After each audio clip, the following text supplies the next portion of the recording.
Om Swastiastu. Baik, pada kesempatan kali ini saya akan membahas tentang catur marga dan tempat suci sebagai jalan spiritual menuju kehidupan yang seimbang. Sebelum masuk ke materi, izinkan saya untuk memperkenalkan diri terlebih dahulu. Perkenalkan, nama saya Niputu Indah Sari Purnami dengan NIM 2517 05 1145.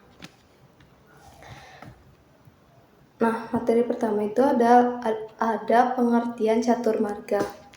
Catur marga adalah 4 jalan dalam ajaran Hindu yang digunakan untuk mendekatkan diri kepada Tuhan. Keempat jalan ini bersifat fleksibel, yang artinya setiap orang bisa memilih dan menjalankan sesuai dengan kemampuan dan keadaannya. Tujuan utama dari catur marga yaitu mencapai keseimbangan hidup, baik secara fisik, mental, maupun spiritual.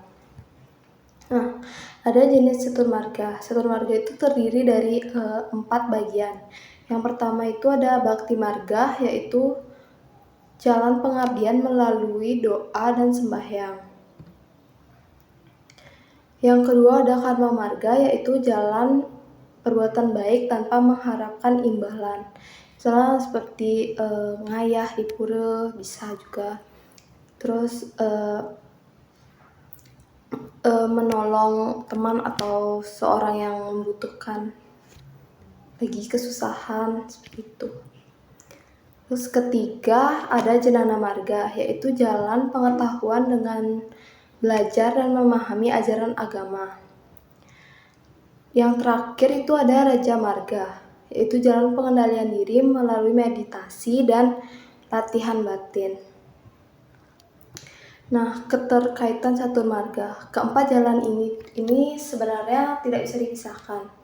Dalam kehidupan sehari-hari, kita bisa menjalankan semuanya sekaligus. Misalnya, kita sembahyang sebagai bakti, membantu orang lain seperti karma, belajar sebagai jenana, dan mengendalikan emosi sebagai raja marga. Jadi semuanya itu saling melengkapi untuk membentuk kehidupan yang seimbang. Nah, tempat suci atau pura. Tempat suci seperti pura adalah tempat yang sakral bagi umat Hindu. Pura bukan hanya tempat untuk sembahyang, tetapi juga menjadikan pusat kegiatan spiritual, sosial, budaya. Jadi disinilah umat berkumpul untuk menjalankan berbagai aktivitas keagamaan. Nah, peran tempat suci dalam catur marga itu tempat suci memiliki peran penting. Ini sangat penting untuk menjalankan catur marga. Nah, untuk bakti marga, pura menjadi tempat sembahyang.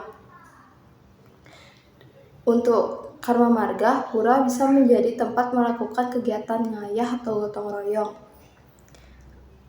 Dan untuk jenana, pura menjadi tempat belajar melalui dharma wacana. Dan yang terakhir itu untuk marga, pura menjadi tempat untuk meditasi dan menenangkan pikiran. Nah, adapun fungsi tempat suci, fungsinya itu selain sebagai tempat ibadah, pura juga memiliki fungsi sosial dan budaya.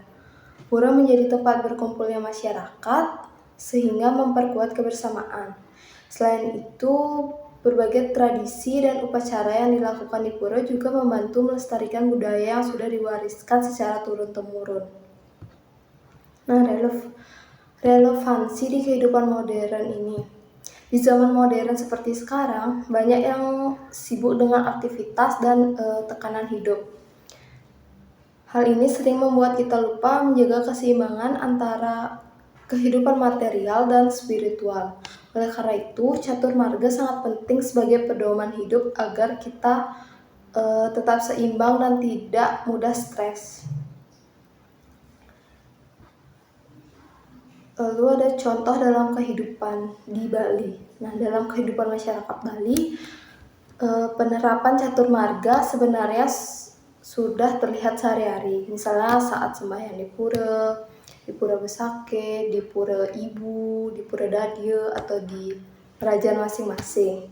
Terus ngayah saat upacara sebagai karma, dan belajar makna upacara sebagai jenanah, serta melatih kesabaran serta pengendalian diri sebagai raja marga.